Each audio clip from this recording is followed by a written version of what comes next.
Elles sont chefs d'entreprise, artistes, sportives de haut niveau, actrices, militantes, influenceuses ou youtubeuses, réalisatrices, productrices, politiciennes, journalistes ou écrivaines.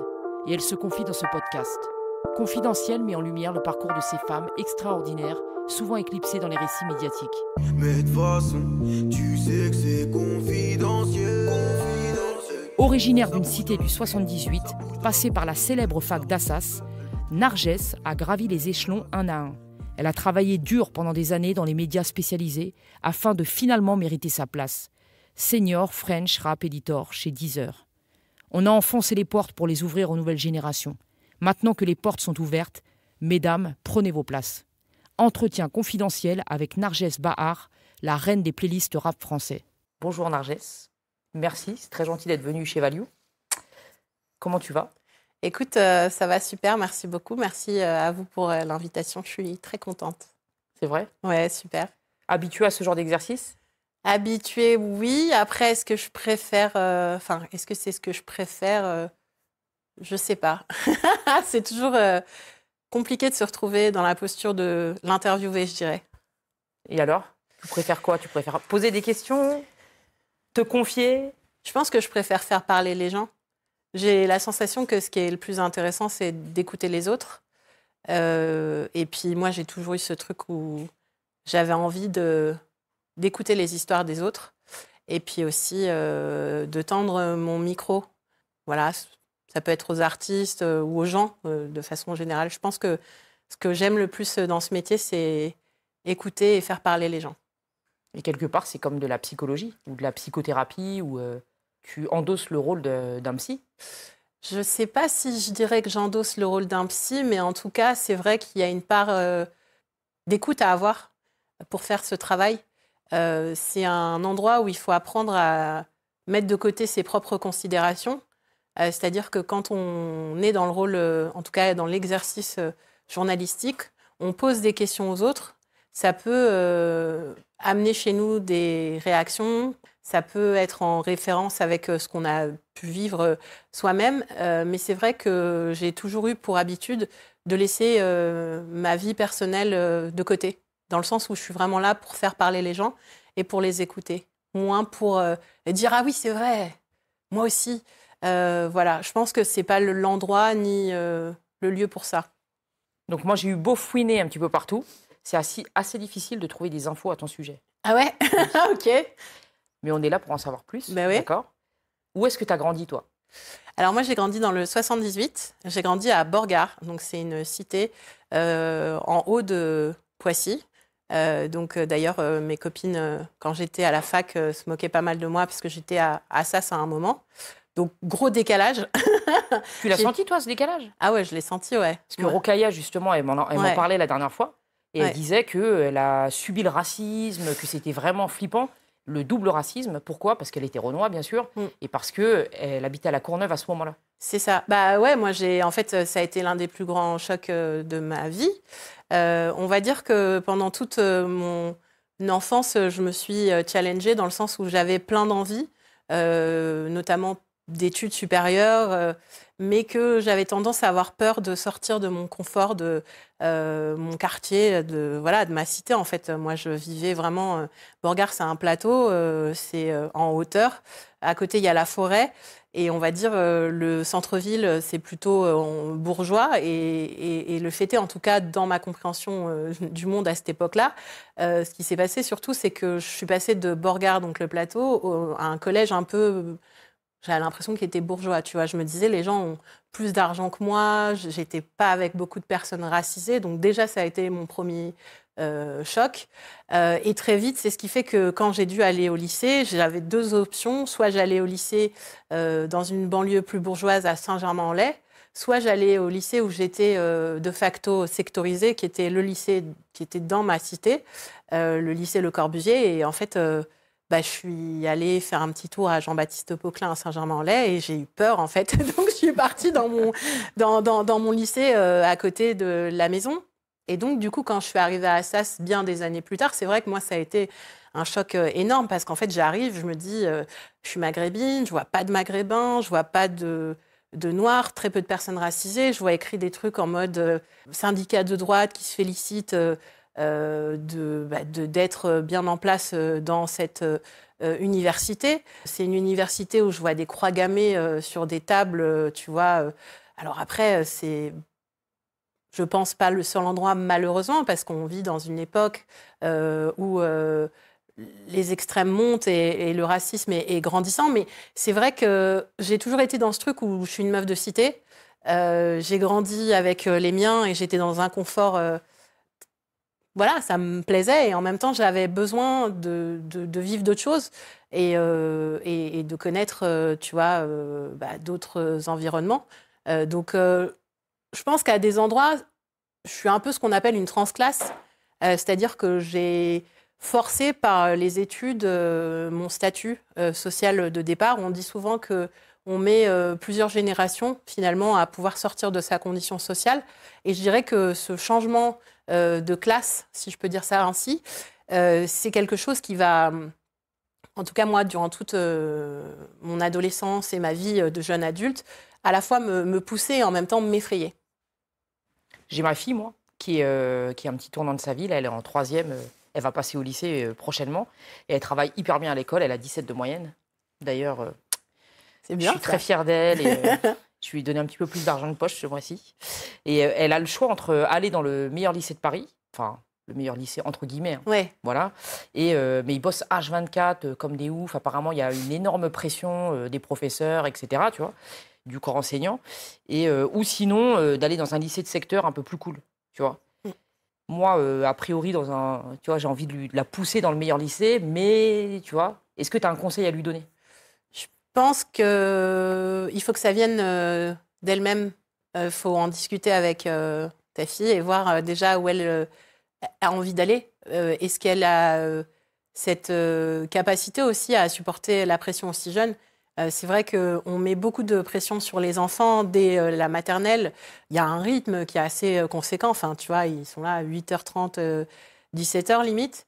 Et si par la suite, études égale genre bosser de 7h du matin à 22h30, alors il y a plein d'écoles où c'est comme ça, hein, mais le truc, c'est que je pense qu'il faut avoir un minimum d'envie pour y aller. La passion, peut-être, de vouloir se buter aux études, parce que tu peux avoir ce truc-là, quoi.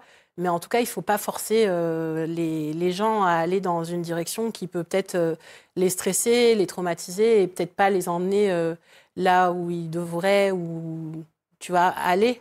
L'école, c'est important pour moi. Après, je dirais qu'aujourd'hui, j'ai une réflexion qui est toute relative par rapport à ce que ça peut apporter.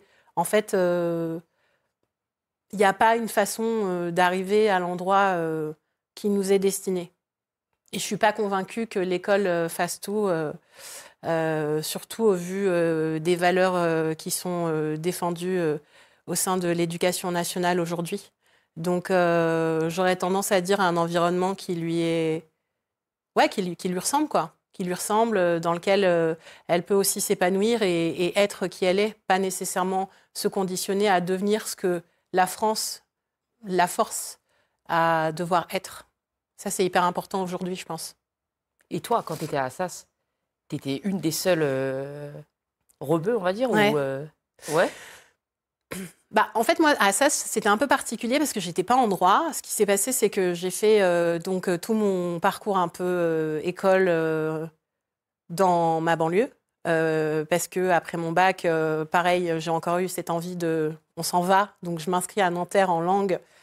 Je découvre le militantisme, donc je me dis c'est génial en fait, parce que j'aime les gens qui ont des opinions et des positions et j'aime le fait qu'on puisse débattre de ce qui se passe dans notre société aujourd'hui. Donc ça a été, on va dire, le début de ma conviction politique qui s'est forgée à ce moment-là. En tout cas, ça m'a permis de mettre des mots sur ce que je ressentais. Et donc par la suite, je suis retournée en BTS dans ma cité, parce que c'était plus simple, avec des gens qui étaient comme moi, et ça s'est très bien passé, on a bien rigolé, puis j'ai eu mon BTS quand même.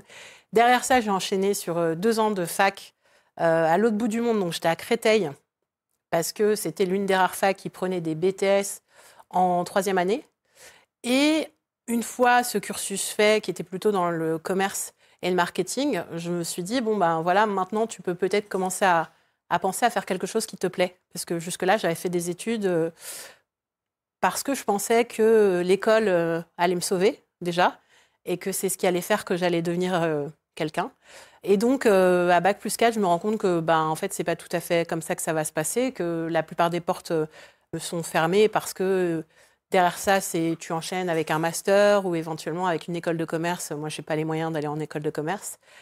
Mais j'ai déjà encore cette envie de raconter des choses parce que ça a toujours été là. Et en plus, il y a ce côté où j'ai découvert le militantisme et je me dis, voilà, moi, ce que je veux faire, c'est faire parler les gens.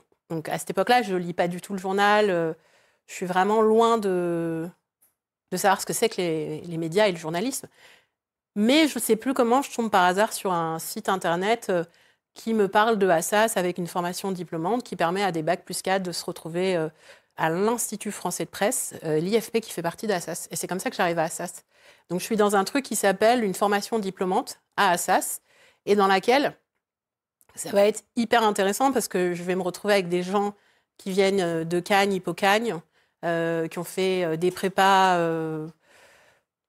des DESS de photographie, des trucs dont j'ai jamais entendu parler, tu vois, des gens qui me disent qu'ils sortent de sciences politiques. Moi, franchement, à ce moment-là, en toute honnêteté, je ne sais pas du tout de quoi ces gens me parlent.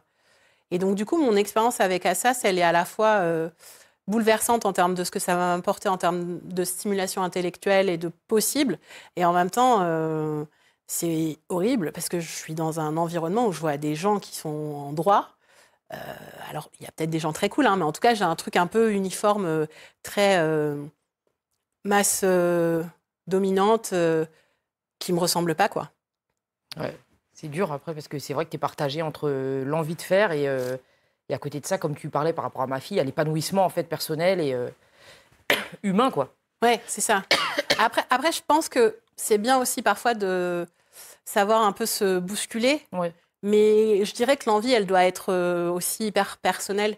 Moi, j'ai eu la chance et en même temps la malchance, parce que c'est les deux à la fois, d'être poussée par mes parents dans le sens fais ce que tu veux, ma fille, on t'encouragera, on sera toujours là pour toi. Et c'est ce qu'ils ont fait, tu vois, avec leur petit salaire d'ouvrier, m'aider à avoir mon premier appartement, payer une caution, être là, accepter que leur fille aussi, tu vois, aille vivre à Paris, tu vois, hors du foyer familial. Moi, je suis maghrébine. Au Maroc, tu vois, mes parents, ils n'ont pas connu cette vie-là. C'est pas des choses qui se faisaient à l'époque de mes parents beaucoup. Donc, tu vois, il y a ce truc de la responsabilité et aussi de ce que mes parents m'ont offert pour que je puisse être la femme que j'ai envie d'être. Mais en même temps, c'est vrai que c'était malchance parce que eux, ils connaissaient rien aux études supérieures et qu'ils avaient aucune idée de ce qu'il fallait faire, tu vois. Je me rappellerai toujours d'une fois où je suis avec mon père et on regarde la télé et on voit le JT et il me dit « Tiens, pourquoi t'es pas là ?» Je suis là, il n'y a pas un journalisme. Parce que eux, tu sais, ils sont dans ces trucs où le journalisme, c'est ça. Avocat, médecin. Ouais, c'est ça. À chaque fois, c'est les parents, ils te veulent, voilà, avocat, médecin. C'est ça, avocat, médecin. Mais le reste, c'est comme moi quand j'étais artiste, c'est exactement pareil. C'est Ma ça. mère, elle disait, mais pourquoi toi, t'es pas là, tu sais, les grosses affiches 4x3 mais pourquoi c'est pas toi là? Pourquoi tu fais pas le Zénith et tout? Mais attends, maman, c'est pas comme ça, quoi. Oui, c'est pas comme ça. Et puis parfois, t'as pas envie aussi. Oui. Parce que par la suite, moi, je sais que comme j'ai toujours été studieuse, que j'aimais l'école et que j'étais pas au max de mes capacités, tu vois, parce qu'on m'a pas appris à me développer au maximum, mais on va dire que j'étais déjà quand même très bien. Donc, en gros, j'arrivais quand même à obtenir mes diplômes et puis à faire évoluer mon parcours scolaire de façon assez naturelle. Mais c'est vrai que derrière mes 2 années, après l'IFP, en fait, j'ai commencé à me dire, OK, je veux devenir journaliste. Et j'ai atterri au CFJ, rue du Louvre. Donc là, c'est vraiment une école de journalisme. Je suis rentrée par la voie de la formation diplômante en alternance, etc., pour devenir journaliste reporter. Et là, en fait, j'ai découvert l'immobilisme d'un monde qui avait une certaine vision du journalisme qui était vraiment celle d'un livre que j'avais lu à l'époque qui s'appelait Les bons petits soldats du journalisme, tu vois, avec il y a certaines écoles, certaines formations, certaines façons de faire ce métier. Je suis très contente d'être passée par ce circuit parce que j'ai beaucoup appris, notamment sur ce métier que j'ai aimé profondément dès que j'ai compris ce que c'était, parce qu'il y a plein de valeurs, il y a un corporatisme. L'histoire de la presse, ça m'a fascinée. Des gens qui se sont battus pour qu'on puisse avoir la possibilité de raconter des histoires, de témoigner de ce qui se passe dans le monde, de pouvoir aller en reportage. Et donc, tout ça me fascinait, quoi. Mais en même temps, je me retrouve après en alternance au CFJ. Et en fait, j'ai des profs, je me dis, ça va pas, tu vois. Premier entretien, on me dit, alors, donc, vous voulez être journaliste, comment vous allez faire, vous, en tant que femme, quand il va falloir choisir entre faire des enfants ou faire ce travail? OK. Vous êtes une femme, donc en fait, il y a des endroits dans le monde où vous irez pas. Parce qu'il y a des endroits où, visiblement, de facto, on ne peut pas aller quand on est journaliste femme, tu vois. Et en vrai, tout ça, tu vois, ça a commencé à nourrir autre chose chez moi. C'était genre cette injustice de, OK, donc concrètement, genre, je me tape comme tout le monde. J'arrive à cet endroit-là. Et on dit, ça va pas être tu vois, possible. ouais, c'est ça. Et un autre truc aussi, c'est que moi, je suis toujours passée un peu par les voies parallèles parce que, genre, à cette époque, je réfléchis, je veux faire une alternance, mais en même temps, ils te font un patron. Moi, j'ai pas du tout, tu vois, les plugs, les trucs de pouvoir postuler dans des médias généralistes. Et puis, en dehors de ça, en fait, je me sens pas en capacité, en fait. Je me dis, est-ce que c'est des gens qui vont bien vouloir m'accepter? Donc, qu'est-ce que je fais? Je fais un stage chez Trace. J'arrive dans cette boîte, je me dis, magnifique. Je me dis, OK, le patron, Olivier Laouché, est un homme noir. Ma rédactrice en chef, Barbara Jean-Élie, est une femme noire. Je vois énormément de femmes qui ont des postes à responsabilité. Je me dis, super, tu vois, là, je suis dans un endroit, encore une fois, où les gens me ressemblent, on peut grimper en compétences et on va me donner ma chance. Donc, je me retrouve quand même dans cette boîte, en alternance. Au bout de même pas 6 mois, je suis déjà en train de faire le tour du monde avec une caméra pour filmer des choses assez extraordinaires, tu vois. Ça reste dans l'environnement culturel, c'est chouette. Et en fait, dans l'école où je suis, c'est pas entendu, tu vois. Trace n'est pas considéré comme un média avec des journalistes. Enfin, il y a plein de choses qui font que tu te dis, OK, tu vois, il y a vraiment ce mépris autour de ce milieu aussi que je découvre. C'est ouf ce que tu dis, parce qu'il y a quelques jours, je parlais dans un groupe WhatsApp, hein, où il n'y a que des meufs, et on parlait en fait de Judith Godrèche, toutes les nanas là, récemment qui ont parlé par rapport au harcèlement et aux agressions sexuelles. Et il y a une nana qui dit, de toute façon, dans le rap, c'est encore pire. Donc, tu sais, moi, je réponds, je dis, pourquoi c'est encore pire, en fait? Il n'y a pas d'agression dans le rap. Enfin, il doit sûrement y en avoir, hein, tu vois, mais c'est comparé avec tout ce qui se passe. Mais tu vois, l'image que les gens ont, oui, c'est ça. Toujours ça. Et toi, quand tu me dis ça, ça me fait penser, tu vois, tu vas à Trace, justement, il y a des meufs. C'est beaucoup plus ouvert, on dirait, complètement, dans le milieu urbain, entre guillemets, que dans le milieu classique. Là où, justement, le milieu classique va critiquer le milieu urbain. Tu vois ce que je veux dire? Dans tout ce qui est minorité, ça va être, ouais, mais vous maltraitez les femmes, ouais, mais regardez, vous... Mais en fait, c'est beaucoup plus ouvert. Ouais, je pense que sur ce qui est du rap, il y a effectivement beaucoup de mépris sur ce que ça peut être. Et puis aussi, il y a beaucoup de stéréotypes associés à cette culture-là. Parce qu'aujourd'hui, je parlerais plutôt d'une culture rap en France, là où il y a quelques années, je t'aurais plutôt parlé d'une culture hip-hop.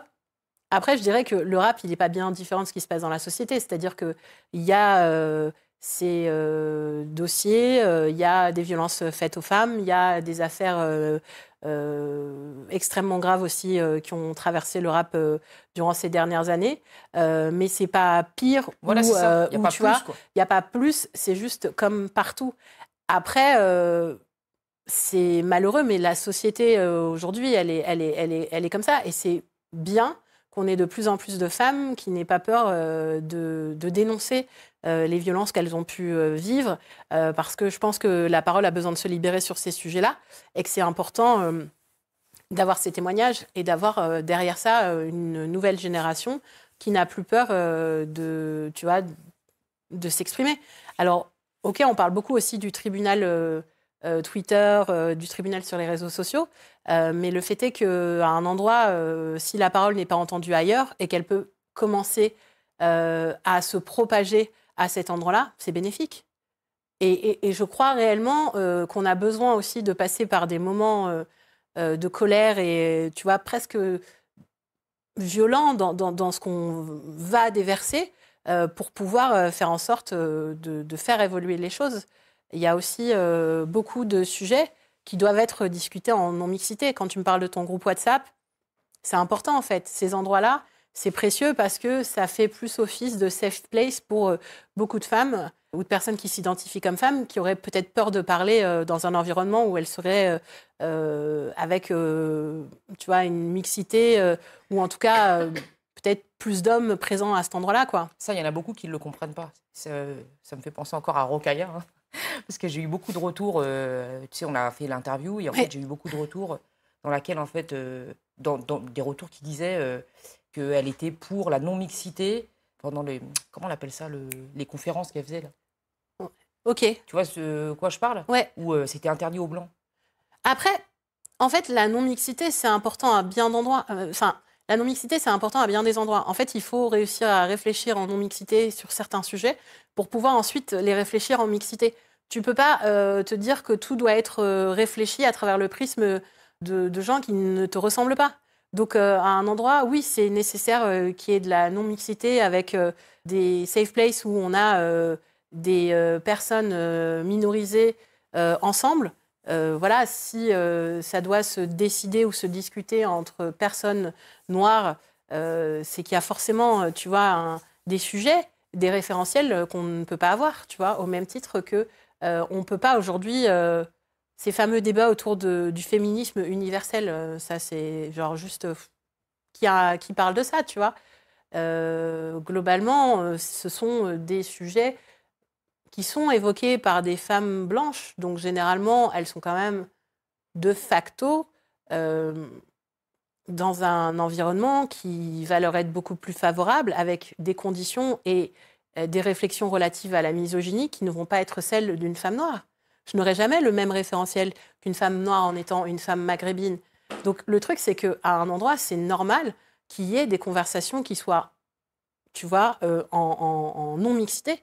C'est important, je dirais, pour qu'on puisse ensuite avancer sur certains sujets. Il faut que la pensée aussi, elle puisse, tu vois, évoluer, qu'elle puisse se forger, qu'elle puisse se créer. Je pense qu'on a aussi besoin d'avoir beaucoup plus d'écrits autour de ces sujets-là, qu'on a aussi besoin de faire véhiculer à la fois des idées et des mots pour qu'on soit tous armés et en capacité de pouvoir débattre de ces sujets-là. Ce n'est pas des sujets collectifs à certains endroits. Ça le devient à partir du moment où on les porte de façon plus publique, mais c'est aussi des sujets qui doivent être, encore une fois, débattus dans des cercles plus restreints.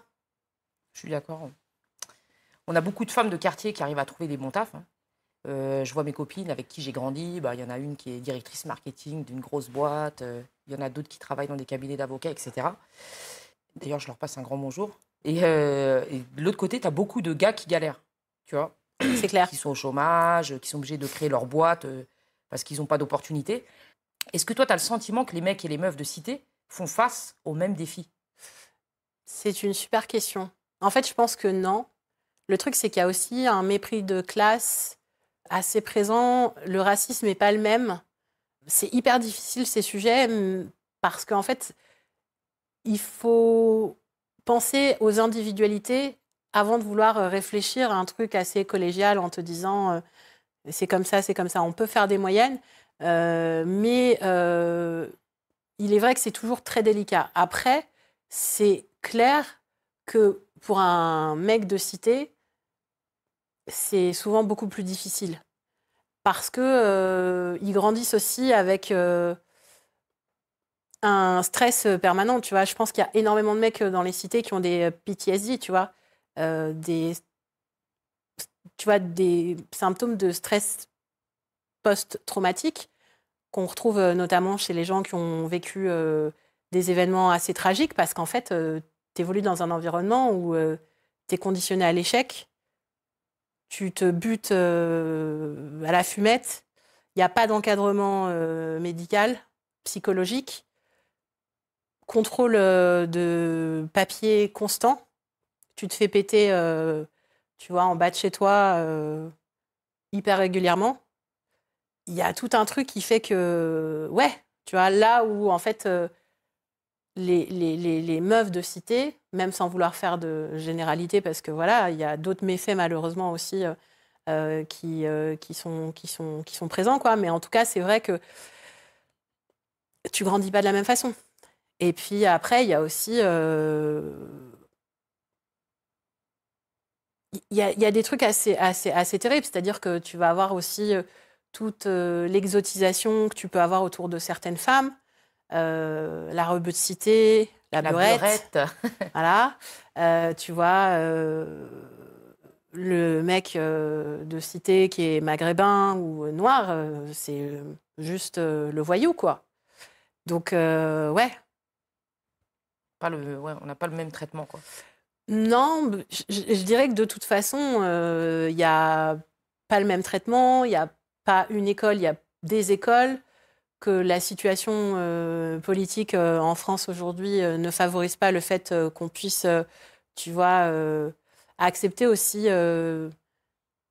la diversité de ce que c'est que la France réellement, tu vois. Moi, j'ai vraiment l'impression que le seul moment où on dit « Ouh, c'est cool », c'est quand on est dans le moment d'une cérémonie sportive, tu vois. Là, c'est cool quand on gagne la Coupe du Monde, tu vois. Mais en revanche, pour rester toujours sur ces idées de cérémonie sportive, quand on parle de la CAN et qu'on a des supporters qui montent sur Paris célébrer, ouais. Ils se font gazer voilà, par la police. Et là, tu dis que c'est terrible, tu vois, parce que ça va de mal en pis.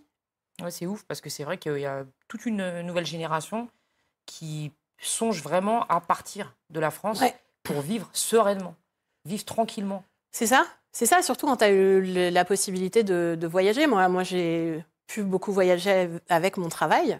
Déjà, j'ai découvert que l'Afrique, c'était pas du tout ce qu'on m'avait appris dans les livres ou ce dont on m'avait parlé, tu vois, en France, à la télé ou à l'école. Donc, tu vois, tu comprends que tu as une vision hyper biaisée de ce que c'est que réellement l'Afrique, en sachant que c'est même pas un pays, c'est des pays, tu vois. Donc, c'est un continent avec voilà, des identités hyper fortes, très différentes. Le Maghreb, c'est quelque chose d'assez à part. L'Afrique de l'Ouest, il y a tout ça que tu comprends, tu vois. Et en voyageant, tu te rends compte que il fait bon vivre dans plein de pays où on t'a dit que c'était la misère, les maladies, les guerres. Alors, bien sûr qu'il y a ça. Mais le fait est qu'il y a quand même beaucoup d'endroits où tu te sens un peu plus respecté pour ce que tu es. Et voilà, tu vois, après, c'est difficile en France parce qu'aujourd'hui, si tu dis des choses comme ça, on peut considérer que presque tu ne mérites pas d'avoir ton passeport, tes papiers, parce que tu bénéficies du système et de ses privilèges. Le fait est que je resterai française parce que je suis née ici et que toute ma personne a été construite et constituée à travers le prisme de la société française. Mais ça ne m'empêche pas de regarder ce qui se passe aujourd'hui et de me dire « Ouais, c'est flippant, tu vois ».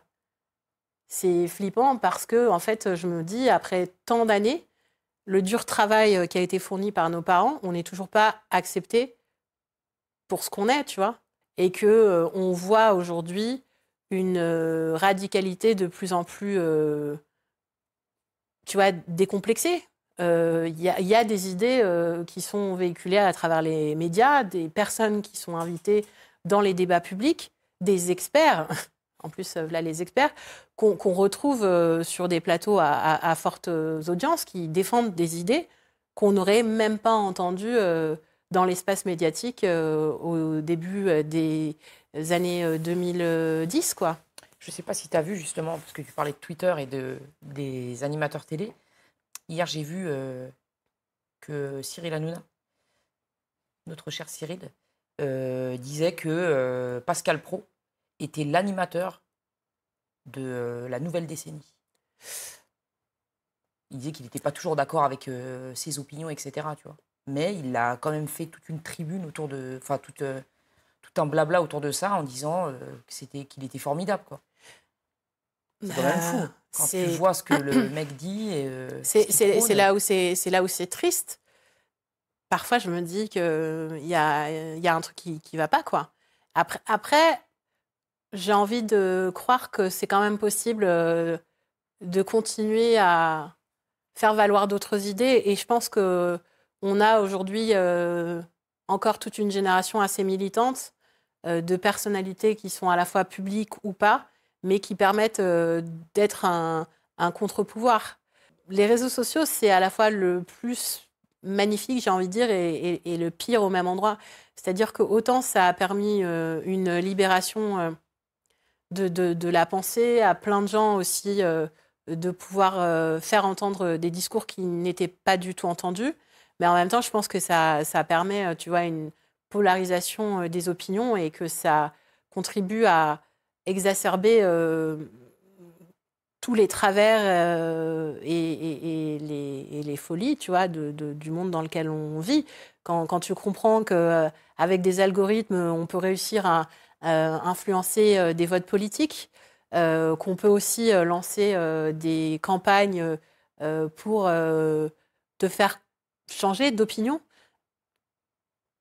Tu vois, tu te dis qu'on est sacrément... Teubé.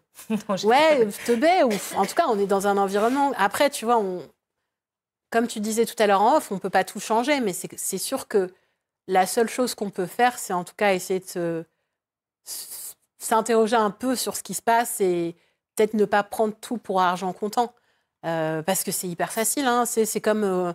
en plus, on est dans, tu vois, l'époque de la désinformation, les comptes TikTok et tout. Moi, je le vois. Mes parents, ils m'envoient des vidéos TikTok tout le temps, tu vois, avec des idées où tu te dis, mais qui est la source de cette info? Est-ce que c'est vérifié? Est-ce que ça l'est pas?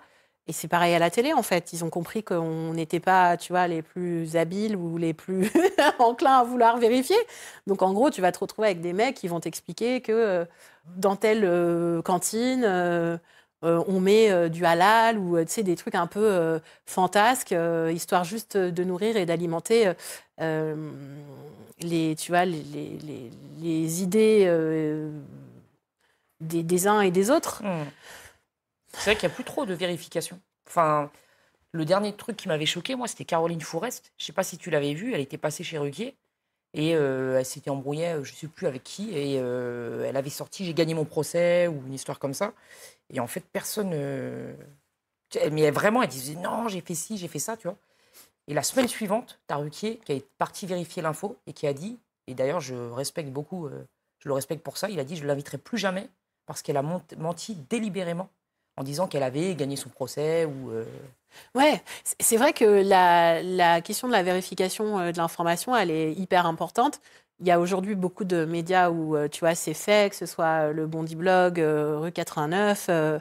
Voilà, il y en a beaucoup, même dans l'environnement musical, mais je pense qu'on est tellement dans une société de l'urgence où on est inspiré par l'instant présent, tu vois, avec les réseaux sociaux, tu vois, on est comme si on avait ouvert une porte et qu'en fait, il n'y avait pas de avant, mais il n'y a pas non plus d'après. On est juste aspiré par le présent. Et tu vois, du coup, tout se joue à cet endroit-là. Tout va trop vite et on est abreuvé d'infos. Ce qui fait que ça devient hyper difficile de savoir qu'est-ce qui est faux, qu'est-ce qui est vrai. Et puis en plus, là, on rentre dans l'époque de l'IA aussi. Ouais. Donc, tu peux faire tellement de choses avec... tous les outils mis à disposition aujourd'hui que tu peux clairement raconter ce que tu veux, quoi. Enfin, et raconter pas mal documenter, en plus. Ouais, c'est ça aussi. Avec l'IA, tu peux pousser le truc encore plus loin. Et après, ça pose des questions de l'ordre de l'éthique. Mais je sais pas si aujourd'hui, on a vraiment envie de se poser ce genre de questions. On est dans une société capitaliste où tout est drainé par le profit. Le truc, c'est que, on me disait hier, en fait, aujourd'hui, les gens sont à gauche jusqu'à ce qu'ils aient une bonne situation. Et là, quand on a de l'argent, tout le monde est à droite. Parce qu'on veut la meilleure école, on veut ceci, on veut cela. Je sais pas. Je crois qu'aujourd'hui, en termes de réflexion sur qui vient de tel tu vois, courant politique, on peut énormément s'interroger parce qu'on a vraiment du mal à dissocier le centre de la gauche ou de la droite. Mais j'aurais tendance à croire quand même qu'on peut avoir des idées qui soient beaucoup plus humaines. Et voilà, et s'interroger encore une fois sur le monde dans lequel on vit, mais c'est très, très difficile. Vraiment. Je rebondis tout à l'heure, tu parlais de la CAN, justement, qui était pour moi plus réussie même que la Coupe du Monde. On a vu beaucoup de polémiques entre les pays, des insultes sur les réseaux, etc. Est-ce que c'est quelque chose de plus en plus présent? Enfin, moi, je trouve que c'est quelque chose de plus en plus présent. Comment t'expliques ça, toi? Moi, je pense que ce qui se passe aussi, c'est que les réseaux sociaux, c'est un peu des... Ça fait tout... En fait, tout est enflé par le côté réseaux sociaux. Tu vois, c'est un peu comme les trucs de comment on est une rumeur à l'époque, etc. Moi, je me rappelle, en école de journalisme, on analysait comment l'information qui est un peu rumeur ou même comment, en tout cas, comment les choses, elles naissent à un endroit. Admettons, dans tel quartier, on commence à dire que la boulangère a caché un monsieur dans son grenier ou je ne sais quoi. C'est des histoires un peu faits divers, voilà. Et comment ce truc devient quelque chose de beaucoup plus gros et de beaucoup plus grand. Et en fait, je pense que d'une petite histoire ou d'un... Il y a quelque chose qui se crée, en tout cas sur les réseaux sociaux, qui fait que tout est extrapolé. Et le fait est que ces idées-là, pour moi, elles ne sont pas nouvelles. Tu vois, tout ce qui peut être dit, le racisme qui existe entre les communautés, les façons dont les uns et les autres se considèrent. Parfois, c'est lié aussi à des histoires de politique. Tu vois, c'est quoi le positionnement je ne sais pas, tu vois, le Maroc, la Mauritanie, il y a le Sahara, par exemple. Comment ces pays-là se positionnent par rapport à cela? Quelle est la relation que le Sénégal va entretenir avec les pays frontaliers? Quelle est la situation politique à ce moment-là du pays? Qu'est-ce qui se passe au Congo? On est quand même dans un pays où il y a un génocide au moment de la CAN. Sujet qui est évoqué, mais qui n'est pas non plus massivement relayé. Donc, il y a en effet, tu vois, plein de choses, encore une fois, plein d'informations. Et puis, des guerres intestines entre des gens, tu vois, qui se malmènent sur les réseaux sociaux. Et ouais, c'est vrai que tu vois des trucs qui partent à la fois d'un match, mais je dirais de relations beaucoup plus profondes entre les différents pays. Mmh. T'es maman d'une petite fille métisse, hein, comme moi. Enfin, moi, c'est x3. T'as peur pour elle quand tu vois que les gens sont de plus en plus communautaristes ou pas? Ouais. Alors, est-ce que j'ai peur pour elle? En fait, je dirais que j'ai peur de la façon dont les gens vont lui parler, du fait qu'elle puisse être à la fois marocaine et sénégalaise. Après, je pense qu'on a fait une petite fille qui va être très forte et qu'on va lui expliquer que c'est incroyable et qu'elle va pouvoir comprendre un peu mieux le monde à travers ses origines et son identité. Donc, du coup, je me dis que ça va aller.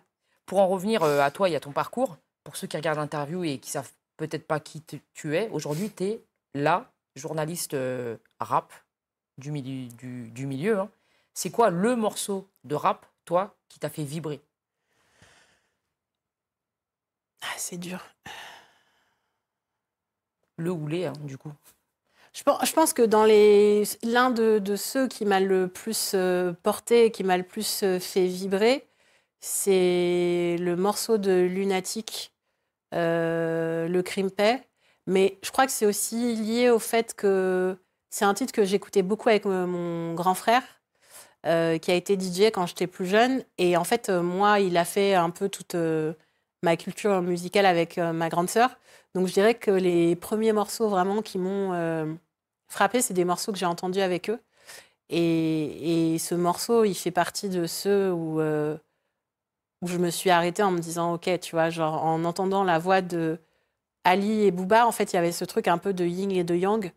Et je me disais que c'était un peu...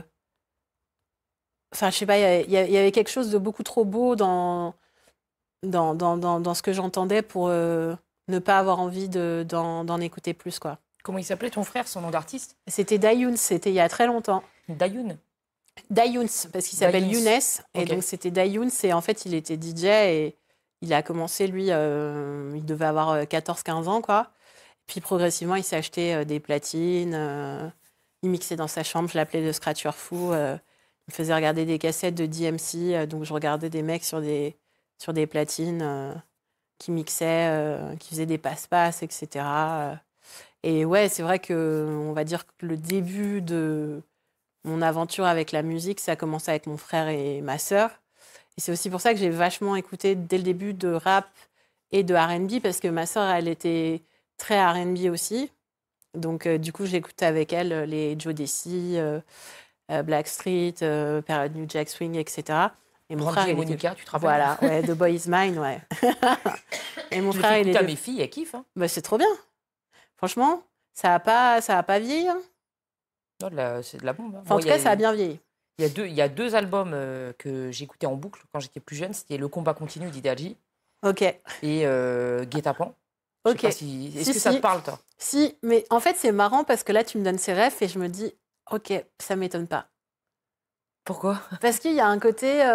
Après, c'était aussi vachement le rap de cette époque, mais c'était des gros... Tu sais, c'est des projets sur lesquels il y a une radicalité, tu sais, il y a un militantisme très... Marqué? Ouais, C'est vrai? tu vois, Et toi, ça te parlait, toi, ou pas? de ouf. Surtout, je pense que le Ideal J, le truc, c'est que je crois surtout que quand j'ai entendu hardcore, je me suis dit, ok, tu vois, là, il y a une colère qui gronde et il y a un truc qui correspond à un moment de ma vie où je suis plus enclin à écouter ça. Je pense qu'au début, tu sais, j'étais plus happée par le R&B, même si j'entendais du rap, mais j'étais, tu sais, sur les groupes, j'aimais beaucoup le R&B et le rap américain, mais surtout le R&B américain. Et puis, en fait, le rap, ça vient un peu plus tard parce que il y avait ce truc de... Fallait être prêt à écouter, quoi. En tout cas, c'est comme ça que moi, je l'ai entendu. Au début, tu sais, j'étais plus dans le truc de me divertir presque. Puis après, j'étais là, bon, ok. Soyons sérieux. Ouais, c'était un peu...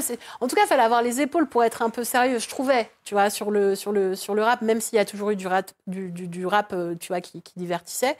Mais c'est par ailleurs pas le rap français que j'ai écouté plus jeune. Pour ça, je préférais écouter des rappeurs américains. Mais en vrai, même dans le rap américain, les mecs sur lesquels je me suis arrêtée, c'était finalement des gars qui racontaient tellement de leurs conditions. J'avais besoin de trouver des équivalents en France qui allaient, tu vois, genre m'apporter, en tout cas, un truc de... Ça allait me nourrir mon esprit, quoi. Est-ce que tu penses qu'il y a un lien entre ce que tu disais tout à l'heure par rapport au fait de t'être trouvé dans le militantisme et le fait d'avoir été forgé par le rap français? Je pense. Je pense que tout est lié à ça. Moi, je crois réellement que le rap m'a faite, tu vois, dans le sens où ça m'a permis de forger ma culture musicale, de regarder en dehors du rap. Ça m'a permis de forger mes idées aussi sur le monde. Ça m'a permis de voyager beaucoup. Puis ça m'a aussi appris énormément sur la politique. C'est dans le rap où j'ai entendu parler de personnalités importantes dans le militantisme panafricain, notamment. Aussi de grands auteurs noirs ou de grandes personnalités du monde arabe. C'est le rap. C'était pas à l'école qu'on me parlait de tout ça, quoi. Ou dans la pop? Ouais. Après, j'ai jamais trop été sur ça. Mais je pense qu'il y a des super morceaux et des super artistes pop, hein, mais c'est peut-être un peu trop lisse pour moi. Ouais, pour moi aussi. Je me rappelle, bon, ça date d'une époque, je ne sais pas si tu t'en rappelles. Dans les médias rap, il n'y avait pas beaucoup de meufs. Il y avait Stéphanie Binet, Oui, que je salue d'ailleurs, si elle regarde l'interview. Elle est restée longtemps la seule journaliste. Peut-être que je me trompe. Hein. Il y a eu aussi Fatou Birama, oui. Yasmina, Ben Bekai, voilà, c'est Ouais. ça. Cheyenne et tout, oui. voilà, c'est ça. C'est qui était plus sur le hip-hop. C'est ça, la danse, La danse, ouais. etc. Et Yasmina, c'était plus le DJing aussi. Comment t'expliques ça, toi? Qu'il y a très peu de nanas. Moi, je me rappelle, quand je faisais du rap, en tout cas, j'allais un petit peu, tu sais, bon, c'est à l'époque des Ouais, chez journaux, hein. Génération. Non, mais même tu vas à Groove, tu vas à Radical, C'est tu vas à vrai. truc, tu vois. Mm. Et en fait, bon, il y avait Stéphanie Binet que je voyais à Groove, hein, c'est ça. Mais après, c'était que des mecs. Il y a Ouais. Arnaud Fraisse, je sais plus, Greg, je sais plus quoi. Sinanu.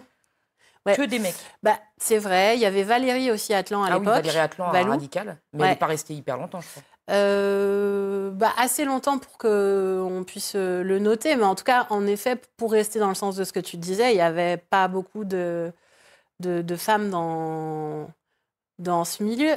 Après, aujourd'hui, je me pose la question de savoir s'il n'y en avait vraiment pas beaucoup ou est-ce qu'elles étaient autant invisibilisées qu'elles le sont aujourd'hui. Dans le sens où, à cette époque, je repense aussi, tu vois, il y avait une Nadège Tubiana, qui est aujourd'hui directrice générale de Trace en Afrique de l'Ouest, qui a toujours été une personne hyper tu vois, impliquée dans le mouvement hip-hop. Moi, j'ai eu Barbara Jean-Élie, qui était la rédactrice en chef de Trace. Et oui, je voyais quand même, en tout cas moi quand j'ai commencé, pas mal de femmes qui étaient là, qui étaient un peu mes aînées, qui étaient hyper activistes. Mais ça, c'était Trace. Ça, c'était pas rap. Tu vois ce que je veux dire? Ouais, c'est vrai, Trace, c'était... Oui, c'est vrai que c'était pas que rap. Non, mais ouais. Après, je dirais qu'aujourd'hui, peut-être, la différence, c'est qu'il y a les réseaux sociaux.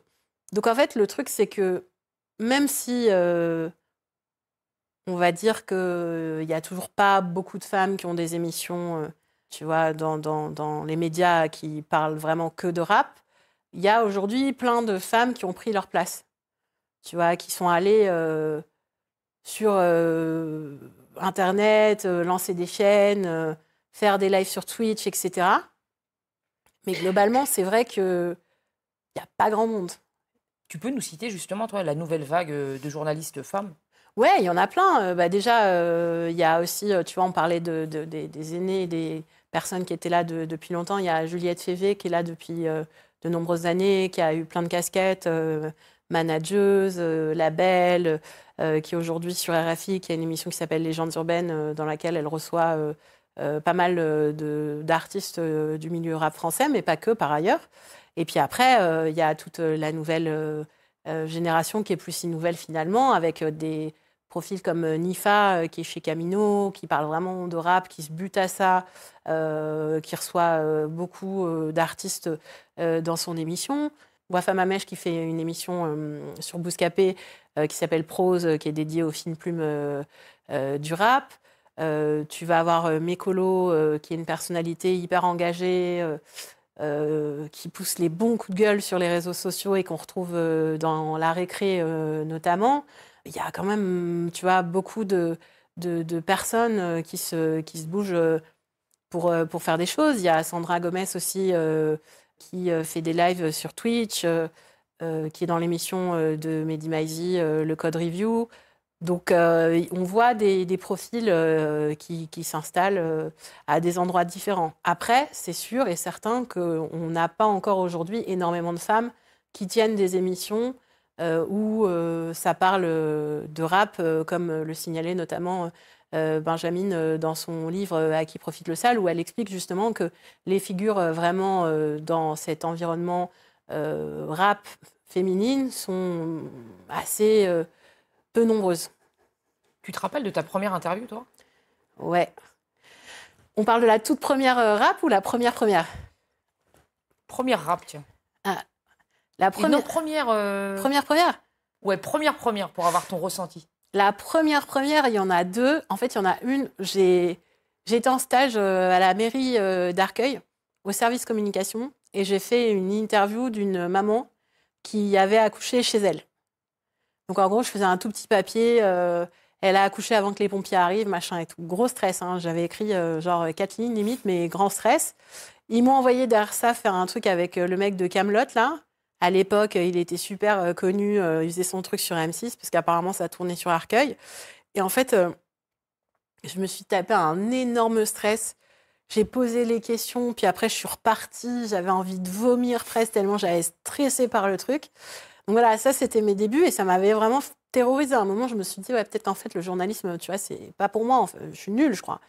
Et après, la première rap que j'ai faite, en vrai, il faudrait dire que c'est Sydney, pour mon mémoire, HIP, HOP. J'avais fait un mémoire sur son émission. Et donc, du coup, comme l'idée, c'était de faire une rétrospective de l'émission de Sydney à HIP-HOP, parce que je trouvais que c'était fascinant, première émission de rap en France en 1984.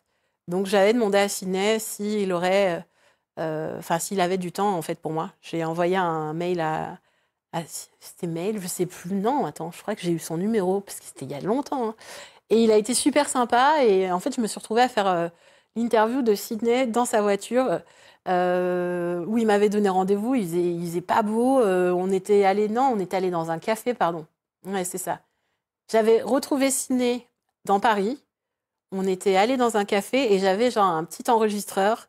Je m'étais stressée parce qu'il fallait que je retrouve les piles, puisque les miennes étaient mortes. Enfin bref. Et il a été super sympa. Il m'a donné vachement de son temps. Et ça a été en vrai ma première interview, parce que je lui ai posé plein de questions sur ça. Mais c'était pas encore mon travail à ce moment-là. Et ta première interview rap travail? Ma première interview rap travail, c'est assez beau. J'avais fait MCA des Beastie Boys. Donc, c'était chez Nova. J'étais partie là-bas pour Trace. Et en fait, c'est la toute première où on m'a dit, bon, maintenant, tu as regardé un peu des interviews, tu vas pouvoir faire une interview. Et j'étais arrivée avec mon vinyle des Beastie Boys, un peu, tu vois, ouais, grave. D'ailleurs, c'est l'une des seules fois où je l'ai fait. Après, j'ai plus trop dédicacé. Et pendant hyper longtemps, j'ai pas pris de photos avec les artistes. Ça a été après un grand regret, parce que j'ai pas de souvenir de cette époque où je rencontrais notamment beaucoup d'artistes américains. Mais bon, quand je faisais ces interviews dans les débuts, moi je sortais d'école de journalisme, on était vraiment dans ce truc de fallait pas trop de connivence avec le milieu dans lequel tu travaillais, il fallait essayer de garder ta distance journalistique. Donc j'étais un peu toujours... Et puis c'était pas la même époque, on n'avait pas les mêmes téléphones et tout. Ouais. Toi, tu bossais sur Move, il me semble. J'ai bossé sur Move aussi, ouais. À un temps, quoi. Est-ce qu'il t'arrivait de devoir donner ton avis sur des albums? Et est-ce que tu t'es déjà dit, tiens, j'ai été peut-être un peu trop dur La critique? Non, alors moi, la critique, c'est pas trop un exercice que j'ai fait durant toute ma carrière. Parce qu'en fait, le truc qu'on sait pas trop, c'est qu'on a tendance à mettre tous les journalistes au même endroit, tu vois. Sauf qu'il n'y a pas un journalisme, il y a des journalistes. Il y a des gens qui sont plus critiques, il y en a qui sont plus animateurs, comme ceux qui présentent, tu vois, le JT. Il y a des journalistes qui sont grands reporters. Donc, on ne fait pas tous les mêmes trucs. Et c'est vrai que moi, en fait, de par mon cursus scolaire et professionnel, j'ai au tout début été journaliste-reporter. Donc, j'étais plus quelqu'un qui faisait du terrain. Je sortais avec une caméra et puis par la suite un micro et puis je posais des questions. Donc quand j'étais chez Move, je faisais pour eux des interviews, donc beaucoup de reportages. Et c'est d'ailleurs ce qui fait que ensuite je leur ai proposé de faire un format qui s'appelait Newcomers, où j'allais sur le Rinté et je rencontrais des rappeurs dans leur cité. Comme ça que je suis partie à Marseille, en Belgique, au Maroc, en Côte d'Ivoire, que j'ai fait plein d'artistes à travers toute la France. Ça avait bien marché d'ailleurs. Ouais, ça c'était cool. C'était une des période que j'ai le plus kiffé, parce que vraiment, j'étais sur le terrain, je faisais du reportage, et plus que de sortir un sujet, parce que franchement, ça, c'était vraiment le truc de fin, on va dire, ce que je kiffais, c'était de passer du temps avec les gens. J'arrivais, on prenait le temps, on discutait, j'apprenais tellement de choses sur les équipes, sur le rap de tel ou tel endroit et tout. Tu te retrouvais à aller manger avec eux. J'ai des souvenirs, tu vois, mémorables de ZKR avec ses potes. On est à Roubaix, on mange un kebab dans un spot où ils font des trucs qui ressemblent à des trucs hyper fat avec de l'œuf, bref, trop de couches, tu vois, les trucs de fromage. Ouais, ça.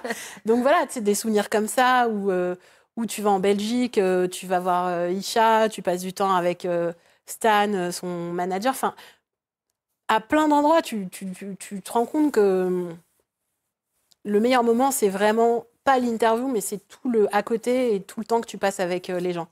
Est-ce que y a un artiste newcomer, justement, où tu t'es dit, lui, c'est sûr, il va péter, et en fait, il n'a pas pété? Ah, bonne question. Purée, il doit y en avoir plein.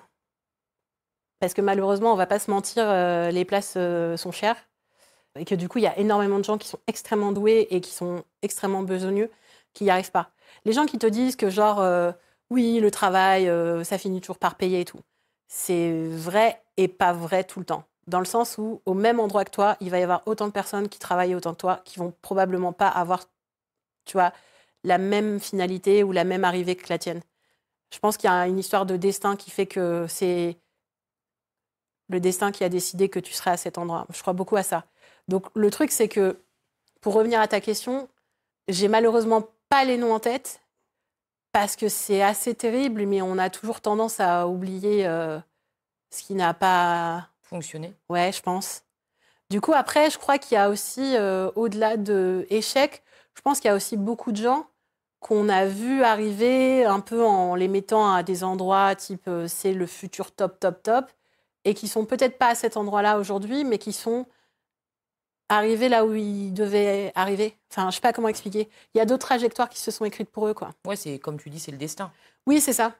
Après, je sais pas si on est encore autant, et encore une fois, là, c'est vraiment une question. Dans cette période, tu sais qu'il y a eu plus dans le rap des années 90, où tu voyais vraiment des destins, entre guillemets, brisés par le truc de... C'était hyper nouveau, la gestion de carrière sur la durée, c'était pas réfléchi de la même façon. Enfin, j'ai la sensation qu'aujourd'hui, les artistes, ils ont pu, j'espère en tout cas, bénéficier de l'expérience de leurs aînés pour, à des endroits, pas reproduire certaines des actions qui faisaient que, tu vois. Après, ouais, je pense qu'en vrai, je dis des bêtises. Il y a toujours des gens qui ont été brisés par ce truc-là, quoi. Enfin, il y en a même plus qu'on ne le pense. De toute façon, ouais, c'est proportionnel aussi. Hein. Vu que maintenant, il y a des rappeurs à tous les coins de rue. Bah, c'est ça. Et ça, d'ailleurs, c'est assez terrible parce qu'en vrai, on nous fait croire que c'est possible d'y arriver, tu vois. Genre, tous les jeunes pensent que c'est possible. Et c'est bien qu'ils le pensent. Mais en même temps, est-ce que c'est vrai? Et je pense qu'ils le pensent dans tous les milieux. Par exemple, être influenceur, ils pensent tous qu'ils vont péter, quoi. Ouais. Mais le truc, c'est qu'est-ce que ça veut dire péter, tu vois? Gagner de l'argent. Ouais. Ça, c'est sûr que s'il faut parler de ça, les artistes qui gagnent de l'argent sont quand même plus nombreux aujourd'hui parce qu'il y a plein de façons de développer ta carrière. Puis en fonction du type de contrat que tu choisis, etc., tu peux avoir une notoriété qui n'est pas énorme, mais en tout cas réussir, tu vois, à gagner ta vie grâce à ça. Après, sur le côté genre péter comme les réseaux sociaux peuvent l'entendre, il n'y en a pas tant que ça, quoi. Ouais. Tu avais une émission aussi qui s'appelait Jour de sortie. Oui. Où tu voyais passer tous les artistes avant la sortie de leur album. Tu as vu passer tout le monde. Ouais. Donc, je ne vais pas te mettre dans l'embarras, mais je vais te demander je vais pas te demander d'en choisir un seul. Mais ton top 3 des interviews, ça a été qui et pourquoi? Ouais, alors Jour de sortie, ouais, c'était l'émission que j'ai faite pour Deezer, pour qui je travaille en tant que responsable éditorial sur le rap en France.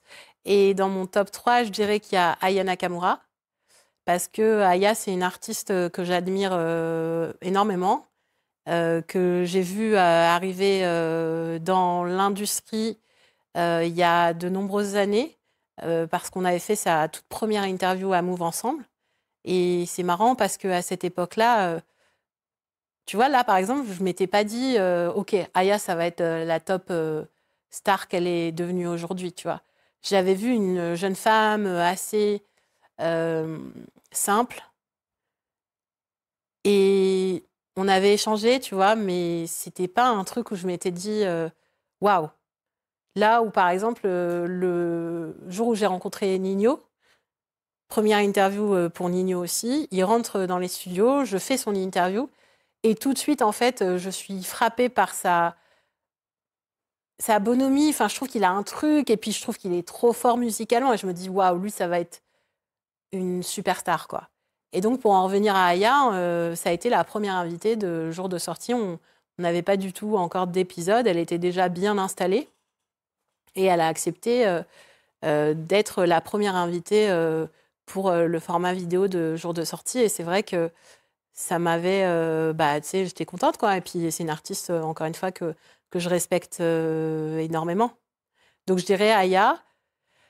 Après, il y en a deux autres, mais là, c'est plus pour l'échange musical où c'était genre trop, trop stimulant et incroyable. Mais c'est difficile. Bon, je vais quand même m'arrêter à 3, mais en vrai, j'ai envie d'en donner d'autres. Mais bon, je dirais Stromae. Parce que c'est l'une des conversations qui a été les plus lumineuses. Il y avait un truc dans la pièce, enfin, tout faisait que l'environnement était propice à ce que ce soit une très belle conversation. Et j'ai trouvé que c'était vraiment un moment hors du temps. En plus, moi, c'était les débuts de ma grossesse, donc j'étais un peu dans mon glow de future maman. Donc voilà. Et puis, un moment où j'ai vraiment aussi kiffé parce qu'on a échangé plein de rêves, qu'on a à peu près le même âge, qu'on a, je pense, une idée commune du rap et du hip-hop, c'était Orelsan. Là, c'était un chouette moment. Après, en vrai, j'ai envie d'en donner plein d'autres, mais bon. Moi, tu peux en donner vite fait. Hein. Bah, vite fait, je dirais Isha, parce que Isha, c'est toujours assez fabuleux et que c'est un mec que je trouve formidable, bouleversant, talentueux. Jossman, parce que il a donné peu d'interviews et que ce jour-là, j'avais trouvé que l'échange, il était assez intéressant.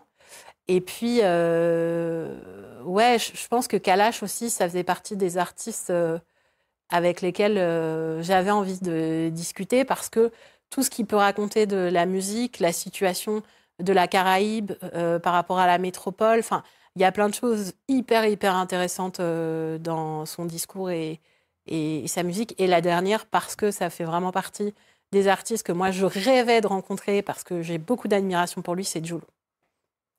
Jul, je suis vraiment hyper heureuse de me dire qu'on a pu faire une émission très organisée au moment du projet en plein Covid avec tous les artistes très organisés sur Deezer et que par la suite, cette même année, j'ai pu retourner le voir en studio au moment de son album de l'été et faire une interview avec lui, c'était un truc assez chouette. Et il est cool ou pas? Ouais. Et puis surtout, c'est un mec qui est monstrueux, quoi. Il est vraiment hyper doué. C'est vraiment quelqu'un qui se présente avec beaucoup d'humilité et qui pense beaucoup aux autres et est vraiment remarquable, extrêmement talentueux. Moi, j'étais dans la musique, hein, et on le sait tous, dans les équipes de rappeurs, les gens sont rarement objectifs. Comment tu fais quand tu as en face de toi un artiste hyper confiant et tu sens que ça va être un flop? Je pense qu'il faut dire la vérité. En fait, après, ça dépend ce que veut dire le mot flop, pour qui, des objectifs. Le truc, c'est qu'aujourd'hui, avec mon métier de responsable éditorial chez Deezer, j'ai une autre réflexion sur la musique. Je ne vais pas nécessairement observer ça comme vont le faire mes homologues journalistes uniquement, tu vois. Parce que j'ai vraiment l'expérience de regarder un peu la vie d'un titre, la vie d'un album, qu'on a une observation de la data qui est assez importante dans le travail qu'on fait et qu'on est capable de voir un peu des trajectoires qui se dessinent. Donc du coup, généralement, si tu dis à quelqu'un que ce titre-là, ça peut ne pas fonctionner, tu le dis pas en te basant sur tes critères tout personnels ou tes choix musicaux. Tu lui dis en ayant une expertise de l'environnement dans lequel on travaille aujourd'hui. Après, moi, j'ai toujours été pour dire assez volontiers qu'il ne fallait pas dupliquer un truc qui marche.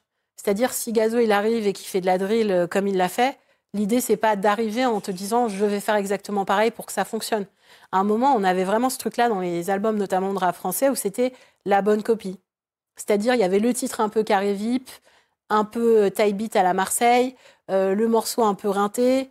Tu vois, c'était un peu un cahier des charges, un titre cloud, etc. Et ça, en vrai, ça peut marcher. Mais ça marche dans un truc de tu sors un album qui va être consommé et oublié peut-être dans 6 mois.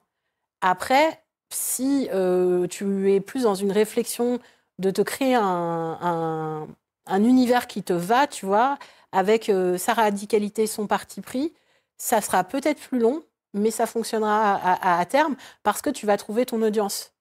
Et tu seras différencié et différent. Donc, c'est plus ça, quoi. Il faut être moins dans le calcul. En fait. Je pense qu'il faut être moins dans le calcul, il faut être peut-être moins dans cette idée de cahier des charges. Après, cahier des charges, tout est relatif. Parce qu'en vrai, aujourd'hui, les artistes avec des environnements hyper forts, hyper installés, ils ont leur cahier des charges.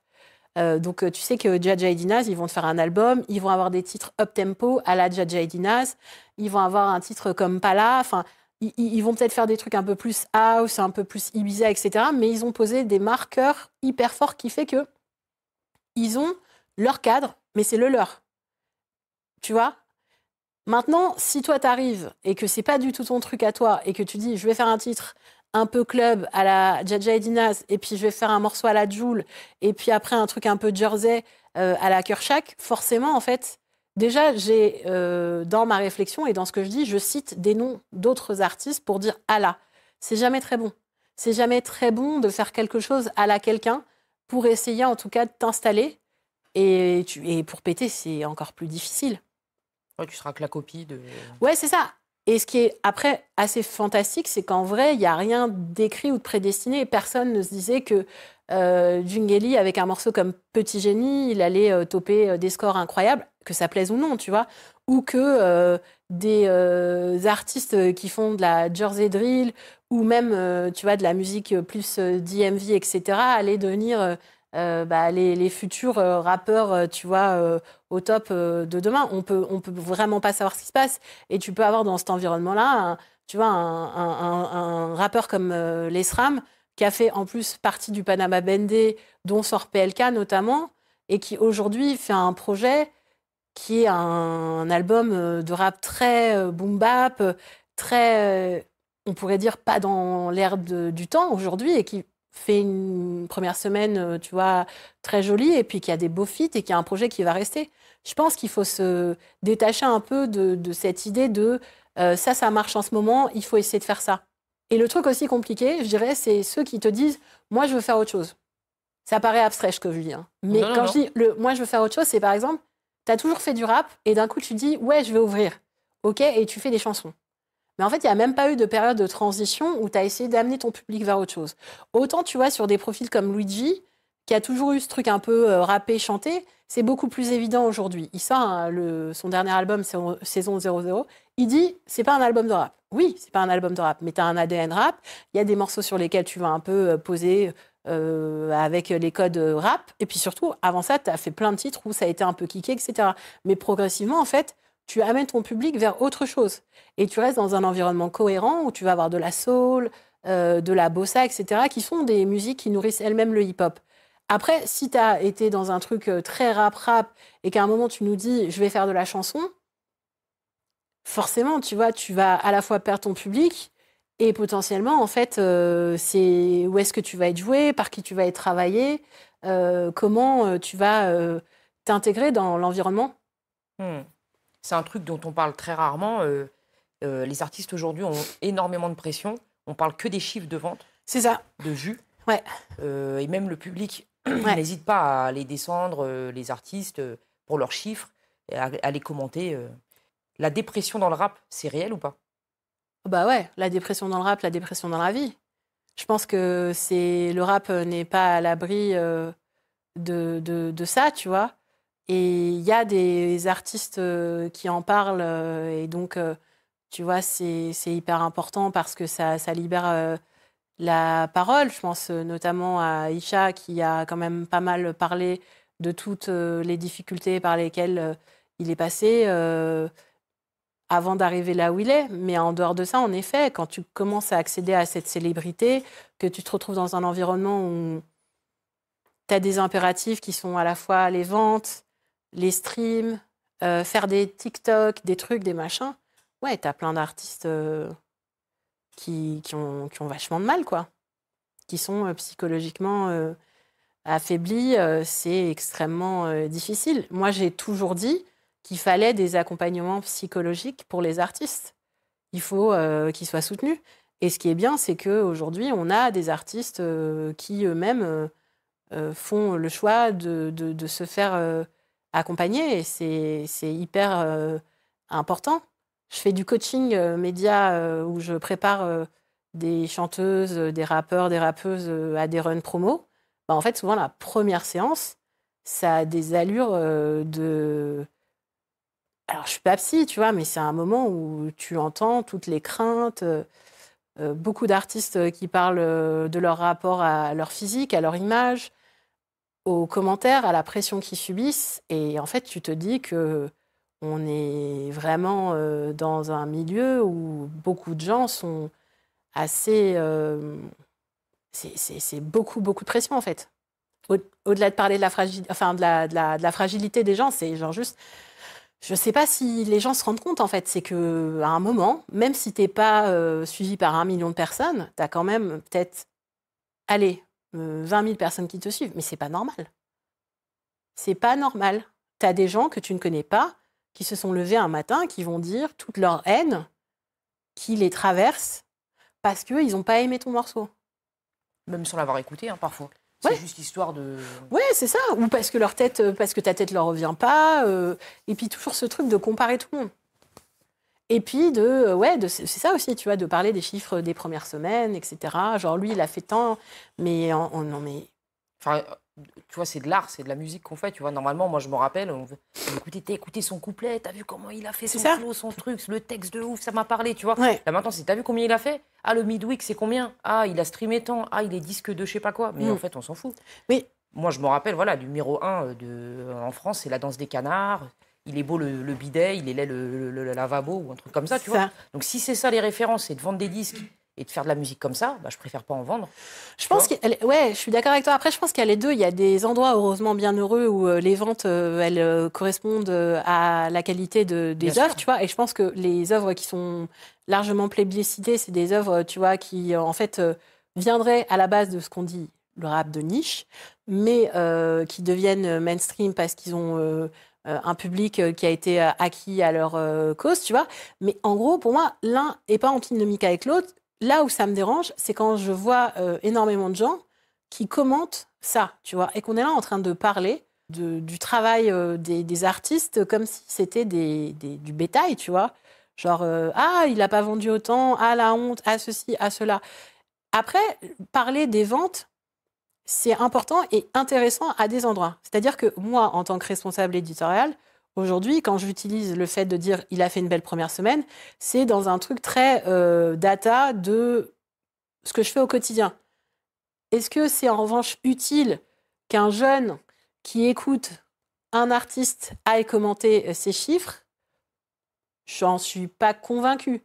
Tu vois, ce serait comme de dire bon, ben, ils vont passer une semaine à débattre sur les audiences de telle radio ou de telle télé. Après, le problème, c'est que... ou pas le problème, en fait, mais je crois que le rap, il est aussi vachement dans ce truc de compétition, d'être numéro 1, d'être le premier, que tout ceci a pris le pas sur d'autres choses qui, à la base, étaient des valeurs propres au hip-hop. C'est-à-dire, tu vois, le côté unité qui a moins aujourd'hui, quoi. Il y a un éternel débat qui anime le monde du rap depuis la nuit des temps. Pour toi, est-ce que les rappeurs ont une responsabilité à avoir quant à leurs propos vis-à-vis de la jeunesse? C'est une bonne question. Je dirais oui et non. En fait, je dirais oui parce que ça ne doit pas venir alimenter la haine ou, tu vois... Ouais, il y a des sujets sur lesquels il doit y avoir une certaine, en tout cas, responsabilité. Maintenant, par qui elle est placée? Est-ce qu'elle est placée par l'artiste lui-même ou est-ce qu'il y a des organismes qui se placent en étant là pour un peu réguler ce qui peut se passer? Le fait est qu'aujourd'hui, avec la démocratisation des réseaux sociaux et de YouTube, on est quand même dans un no man's land, quoi. Enfin, tu vois, il peut se passer tout et n'importe quoi. Donc, ouais, il y a des endroits, des garde-fous à mettre pour éviter que certains propos soient diffusés, je dirais, à une plus large échelle. Après, c'est un sujet hyper compliqué en vrai. Moi, je me suis vaguement intéressée à la drill, qui est le courant rap numéro 1 en Angleterre. Ouais. C'est assez sombre, violent. Les mecs parlent de bagarres, de groupes qui vont se planter, et tout. Quand on voit en France, la drill aussi, elle s'installe dans les rixes. Les rixes se multiplient. Les jeunes se mettent de plus en plus de coups de couteau. Hein. Ça, c'est, en plus, c'est... voilà, quoi. Est-ce que tu vois, toi, un lien entre ces deux phénomènes? Non, enfin, en vrai, pour répondre à cette question, il faudrait documenter ça de façon un peu plus précise, je pense. Il faudrait regarder en gros, est-ce que la montée des on va dire, des bagarres avec des coups de couteau, elle correspond avec l'arrivée de la drill chez nous. Est-ce qu'on a des données précises pour pouvoir expliquer qu'il y a ces corrélations? J'essaye souvent sur ce genre de parallèle d'être très méthodique et réfléchie sur les parallèles ou les analogies que je peux faire à des endroits parce que ça peut vite déraper. Maintenant, est-ce qu'il n'y a pas une fois un jeune qui a regardé un clip où ça drill et où les artistes parlent notamment de ces bagarres avec des couteaux et qui s'est pas dit tiens, je vais sortir avec un schlass? C'est possible, tu vois. Mais c'est combien de jeunes réellement influencés par ça? Tu sais, ce serait comme de dire à l'époque où nous, on regardait les clips de Public Enemy ou les morceaux de Tupac ou de Biggie. On n'est pas tous sortis... Pour buter ouais, tu vois. le producteur. Ou habillés comme un poussin, comme Maze pouvait l'être dans More Money, More Problem. Ça, je suis probablement peut-être la seule qui a regardé ce clip, qui a vu un pantalon kawaii jaune et qui s'est dit, tiens, je vais aller en acheter un Well. Donc, je suis pas sûre, quoi. Le rap a enfin été récompensé aux Victoires de la musique. Ouais. Rachida Dati s'est rendue au DVM Show. Je sais pas si tu sais. Ouais. J'en profite d'ailleurs pour demander à Madame Dati si elle veut venir ici, pour que je lui pose quelques questions. C'est avec grand plaisir. Comment tu interprètes ces signaux, toi? Bah, je pense que c'est... En fait, le truc des victoires, ce qui est intéressant, c'est de voir qu'il a fallu que les flammes soient lancées au préalable pour que ça puisse challenger une institution en place depuis hyper longtemps. Après, encore une fois, répondre ainsi, ce serait faire un raccourci. Dans le sens où je pense que les victoires, à bien des moments, ils ont essayé de faire des choses qui ne fonctionnaient pas, mais que c'est vraiment cette année où il y a eu une réflexion autour des votants qui a été un peu différente, que des personnes issues de ce milieu-là ont été appelées pour participer au vote. Et on voit qu'en vrai, ça fait une grande différence. Quand tu votes aux victoires parmi les 32 restants, si tu fais les bons votes, t'envoies les bonnes personnes. Donc il y a aussi ce truc-là, tu vois, de qui vote à quel endroit.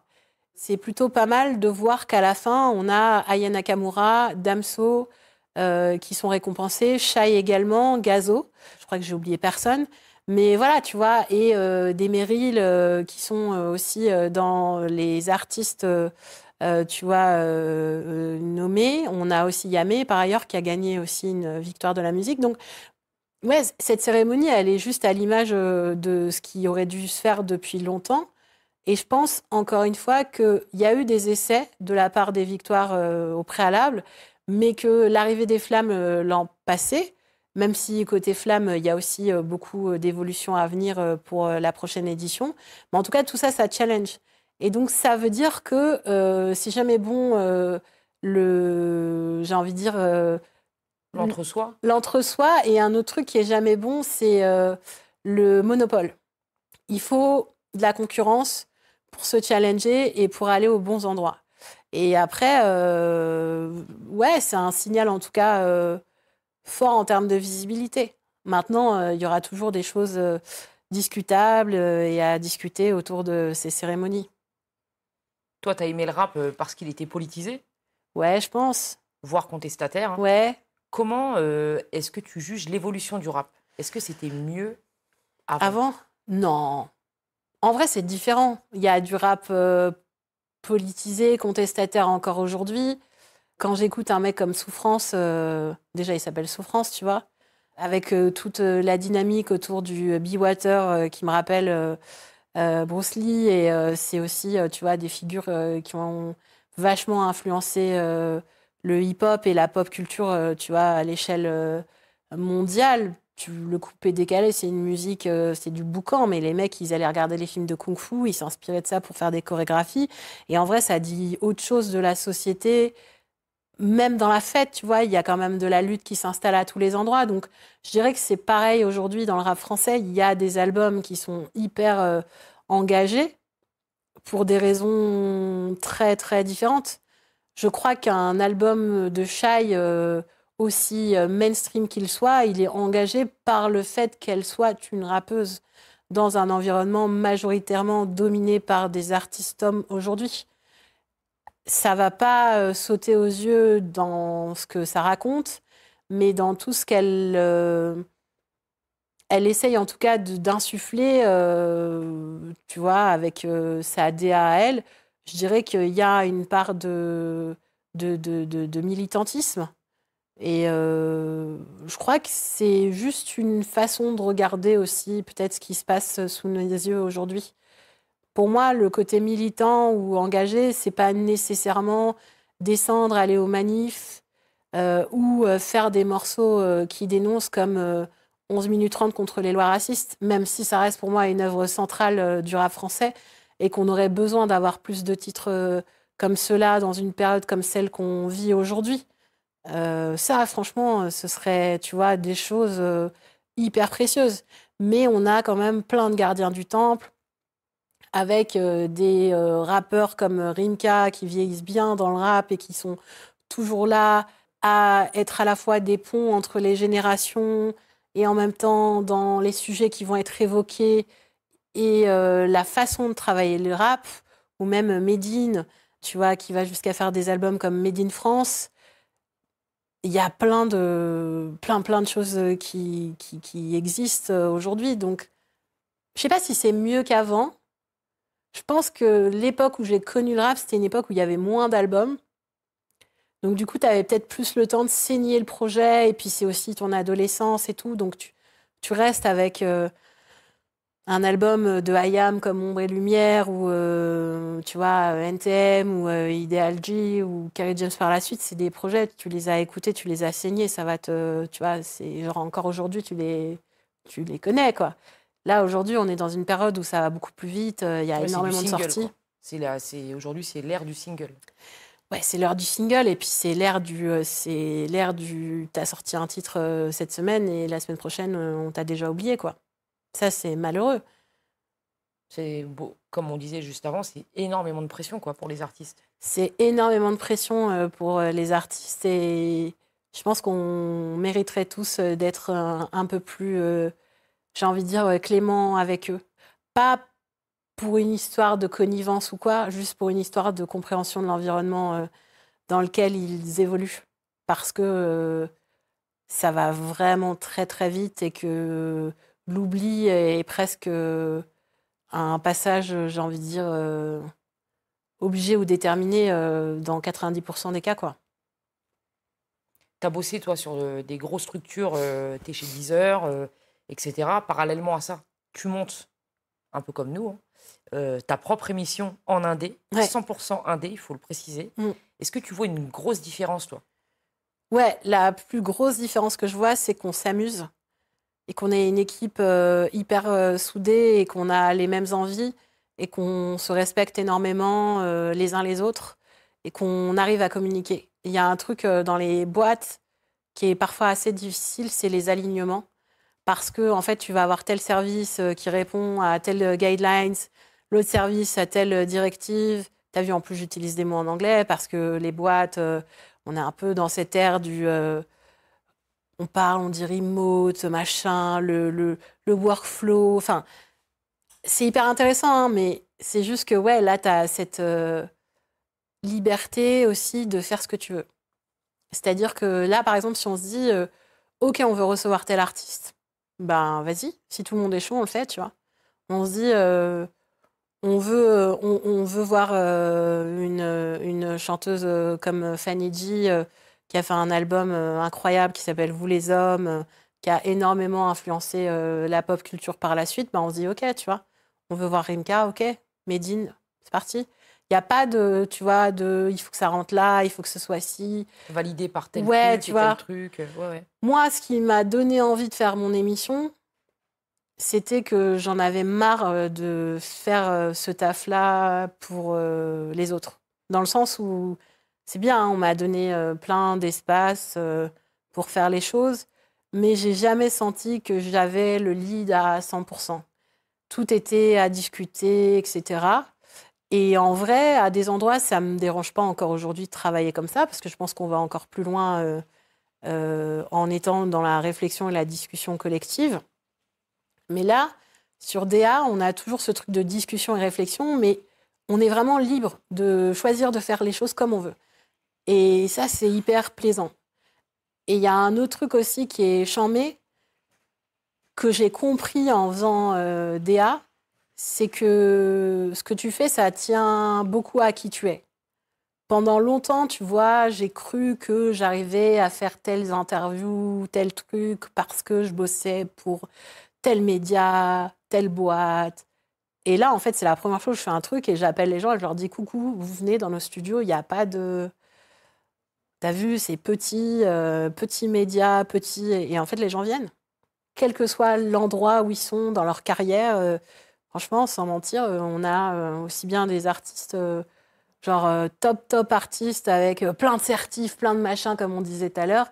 Aussi bien, on a des profils beaucoup plus, tu vois, jeunes, d'autres plus adultes, mais qui ont des trajectoires, tu vois, hors du circuit Resta.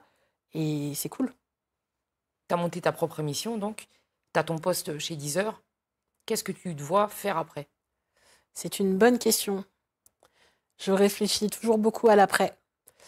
Mais j'ai toujours fonctionné comme ça. Quand j'étais journaliste, déjà, je me posais vachement la question du plus tard. Et tu sais, je voyais que le streaming, ça commençait. Et puis, j'arrêtais pas de dire « Ah ouais, c'est pas mal. J'irais bien faire un tour par là et tout. » Donc, j'ai glissé comme ça. Là, je vois pas trop. Mais je pense que je continuerai d'être poussée par la conviction qu'il faut que ça ait de l'utilité à un endroit. Dernière question. Qui tu aimerais voir assise sur ce fauteuil? Qui j'aimerais voir assise sur ce fauteuil? C'est une très bonne question. Je pense que j'aimerais bien voir une jeune sur ton fauteuil ici. Je pense que j'aimerais bien voir Nifa. Parce qu'elle a un parcours de passionnée qui quitte un peu tout pour vivre son rêve pour le hip-hop.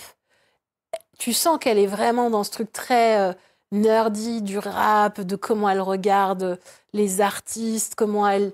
Même, tu vois, genre vraiment, elle a ce truc très, genre, limite, c'est comme un refrain, tu vois, elle va disséquer chaque ligne, etc., dans sa façon, tu vois, de regarder ça. Du coup, je trouve qu'elle a une patte et une énergie assez intéressante. Ok. Un dernier mot, peut-être? Eh ben, c'était super. J'ai beaucoup parlé. Je sais pas combien de temps on a fait, mais je pense que c'était très bavard. Donc, c'est cool. Voilà. Non, mais on a appris à mieux te connaître et tout. Ouais, bah ouais. Mais merci beaucoup. C'était trop chouette. Merci à toi. Il faut que ça bouge dans la